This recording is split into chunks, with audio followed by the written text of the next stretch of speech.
Today we want to look at Psalm 90. Psalm 90 and 1 says, Lord, through all the generations, you have been our home. So today I want to talk from the subject, the Lord is our home. Psalm 90 is a prayer of Moses, the man of God, who led the people of God out of the land of Egypt through the wilderness. You remember Moses, born of parents of the house of Levi, during the time when Pharaoh was trying to stop the multiplying of the Israelites. He had given the midwives in order to kill every male child that was born, to allow only the girls to live. And we may think that the killing of our young black men is something that started lately in this or the previous generation. But may I tell you this, that this so-called same-sex marriage is an attempt also to destroy the family and to stop children, especially male, from being born. Same-sex can't produce. The devil methodology has changed, but the motive is still the same. He wants to destroy the family. And if you destroy the male, whom God has ordained as head of the family, then you will destroy the family. The midwives, of course, they didn't do it. They risked their physical life with Pharaoh to save their spiritual life with God. The Bible says God blessed the midwives and the Israelites continued to multiply. It was during this time that Moses was born, and his mother saw that he was a goodly child. He was a beautiful child. So she hid him as long as she could. And you know what happened after she could hide him no longer? She built a miniature ark and placed him in it, put him in the Nile, and he floated down, and the daughter of Pharaoh saw him and rescued him and raised him. So all the while, then, my sisters and brothers, the Lord was his dwelling place, his home. After having experienced the presence, the provision, and the power of God, Moses was able to pen this song from experience, not from hearsay or imagination. I say all the time, my sisters and brothers, that there are some things that I teach, that I've learned, others that I've lived. Moses had first-hand knowledge of what he was praying about. You see, he, God, revealed his character to Moses and his deeds to the people of Israel. Psalm 103 and 7. Moses had lived in God's presence. He had received God's provision and was kept by God's power. Moses knew what he knew. There ought to be a witness today in the house, or at least somewhere listening, that knows too the provision and the power and the presence of God.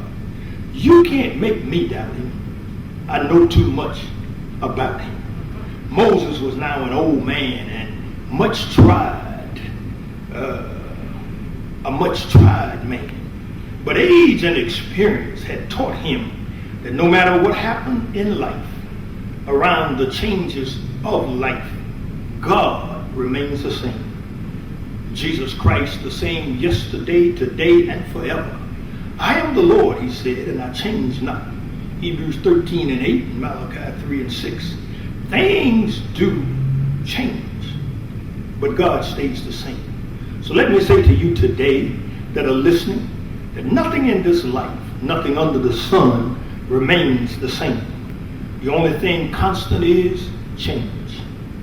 We were born babies. We changed into toddlers, then into teens, then young adults, and middle age, and now senior adults. Because life is about change. The cradle and the casket are in juxtaposition to each other. No sooner than we begin to live that very moment, we also begin to die. The outward man, you see, is perishing. There's nothing we can do about it. Oh, I know a little powder and a little paint make you look like what you ain't. But the truth is, the outward man is perishing. But the inward man, the spirit man, the unseen man is being renewed day by day. So whatever we see is temporal, subject to change. Whatever you are looking at now will change. Whatever your troubles you are experiencing now will change. 2 Corinthians 4:18 says, so we don't look at the troubles we can see now, but rather we fix our gaze on things that we cannot see. For the things we see now will soon be gone, but the things we cannot see will last forever. So this trouble that we're in, it'll soon be gone. So then we fix our gaze on things that we cannot see. We fix our gaze by fixing our mind on these things. We look with our eyes, but truthfully, we look with our eyes, but we see with our mind. You ever been accused of looking straight at someone and not speaking? And you had to explain to them that you were thinking about something else. Your mind was thinking of something else, even though your eyes were focused on them. So we see with our minds. We look with our eyes. It's my prayer today that whoever you are and wherever you are, that your eyes may be on me, but that your mind will be on Jesus Christ. That's why 2 Corinthians 4:4 says, Satan, who is the God of this world, has blinded the minds of those who don't believe. They are unable to see the glorious light of the good news. Have you ever noticed, my sisters and my brothers, that some folks in the church, that no matter what you try to do or say, they just can't see it. They're always complaining and murmuring under their breath about everything you do or say. It's because the devil has blinded their mind. Their eyes are wide open, but their mind is closed. What we cannot see, though, is more real and lasting than what we can see. We can't see God, but we know He is real and will be God forever. What I want you to know this afternoon is that sickness and disease won't last. It's temporary, and it will change. Whatever the condition in your life or in the church, it's temporary and will change.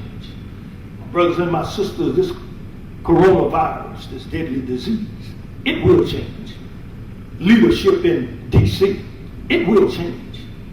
Whatever is temporal, it will change. So don't focus on what life gives. Focus on the giver of life. I will lift up mine eyes unto the hills, from whence cometh my help. My help cometh from the Lord, which made heaven and earth. Moses addresses this prayer to God directly, which is the way all our prayers should be addressed. Jesus taught his disciples, when you pray, say, Our Father, which art in heaven.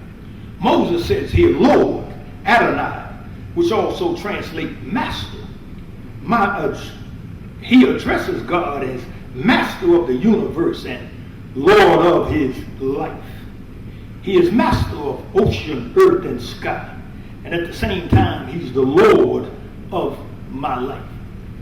He superintends the universe, and yet he is involved in caring for little old us. No wonder the psalmist wrote in Psalm 8, O Lord, our Lord, how excellent is thy name. Your glory is higher than the heavens, and you have taught children and infants to tell of your strength, silencing your enemies and all who oppose you. When I look at the night sky and see the work of your fingers, the moon and the stars that you have set in place, what are mere man or mortals that you should think about them? Human beings that you should care for them. But yet you have made them only a little lower than the New Living Translation translates it, than God, and crowned them with glory and honor. You gave them charge of everything you made, putting all things under their authority.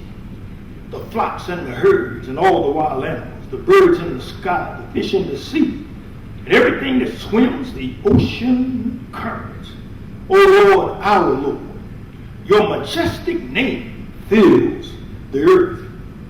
He is Lord, I tell you, of everything. There are those that want God to be Savior and save them, but they don't want God to be Lord over them. But I have to tell you that he doesn't share his glory with anybody.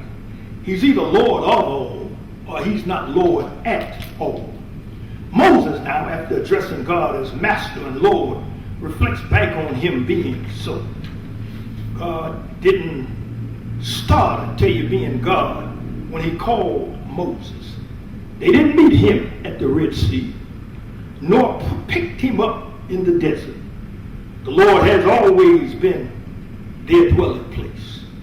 Moses is looking back beyond the call of Israel out of Egypt. He is looking back to the creation of Adam in the Garden of Eden. In all generation, Moses says. So in all generation, Moses can look back in his life to Egypt and how God rescued them from Pharaoh with the plagues.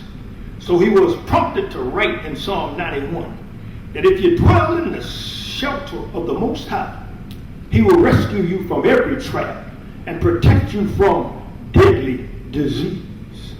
He remembers how the firstborn son of every thing from Pharaoh's palace to the livestock in the field in the midnight was killed in the midnight plague. Yet they dwelt safe in the Lord. 1,000 shall fall at thy side, 10,000 at thy right hand, but it shall not come nigh thee. Just open your eyes and see how the wicked are punished. Moses had a faith file, and you know we all need to have a faith file. He remembers at the Red Sea how dwelling in God, they were able to walk through on dry land while Pharaoh's army drowned. He remembers dwelling in the Lord in the wilderness, how the Lord kept them warm with a pillar of fire by night and cool with a pillar of cloud by day, so that the sun shall not smite thee by day, nor the moon by night. When they were hungry, he fed them from heaven's kitchen. When they were thirsty, he gave them water from the rock. He allowed them to shop in heaven's department store with a 40-year warranty on clothes and shoes. No wonder Moses would cry out, Lord, through all the generations, you have been our home. You and I are dwelling today, my sisters and brothers, in the same God that Moses and the children of Israel are dwelling in. And I say are dwelling because even though they are asleep, they are still asleep in him. We have the same God keeping us, in the same way that he kept them. The same God watching over us. The same God providing for us. He is no respecter of person. It's in him that we live, we move, and we have our being. We too can look back to our foreparents being brought over from Africa. How God kept them from being thrown overboard, from dying of some disease or killed for some other or no reason at all. God kept them all through slavery, and with a mighty hand, God delivered them. So because of them, we are here. Lord, you have been our dwelling place through all generations. You didn't just start being God. Before the mountains were born, before you gave birth to the earth and the world, from beginning to end, you are God. You are God before you made time. You are God all through time. And you will still be God after time is no more. So dwelling in God, I want to tell you that I'm safe. I'm safe because the Lord is my light and my salvation. So why should I fear? The Lord is my fortress, protecting me from danger. So why should I be afraid? When evil people come to devour me, when my enemies and foes attack me, they will stumble and fall. Though a mighty army surrounds me, my heart will not be afraid. Even if I am attacked, I will remain confident. But the one thing I have asked of the Lord, the one thing that I seek most, that is to live in the house of the Lord all the days of my life. And I know I live there because Jesus went and is preparing a place for me. He gave his life one day on Calvary's tree. So don't you hear him saying, Father, into thy hands I commend my spirit. And brothers and sisters, he died. Yes, he did. He gave up the ghost. He dropped his head in the locks of his shoulder and he died. They took him down and placed him in a tomb. Stayed there 3 days and 3 nights. But oh, I want to tell you that on that third day, he got up with all power in his hand. Went on back to glory and now sitteth at the right hand of God the Father Almighty.